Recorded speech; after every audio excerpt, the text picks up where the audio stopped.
Това е видео, в което ще покажем на всички, на които не им става, че на ония, които знаят какво правят, им става. Това е видео, в което показваме какъв е резултата от работата с X-Pro Автолак, като за начало ползваме обезмаслителя и той показва добре кои дръскотини ще бъдат заличени. На първо място трябва добре да обезмаслим панела, което го правим с нашия X-Pro Автолак.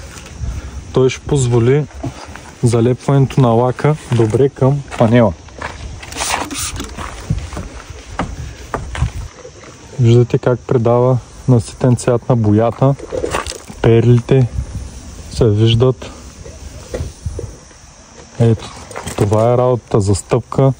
Правите и работите. Не се връщате назад, не повтаряте.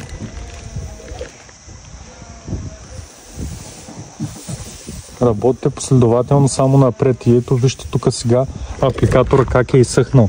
Не трябва да позволявате да изсъхва апликатора, защото започвате да избърсвате лака. Има нужда от 1 минута, за да се самонивелира лака, 4 часа за да втвърди, в които строго трябва да пазите от влага. Ето тук може да замените и пластмасовите детайли, не пречи.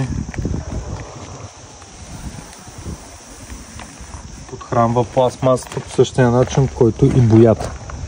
Не е олио, не е нафта, не е масло, не е тем подобни глупости, които някои си позволяват да коментират. Ето, вижте, забърсваш си го и няма никакви ядове. www.xproshinecar.com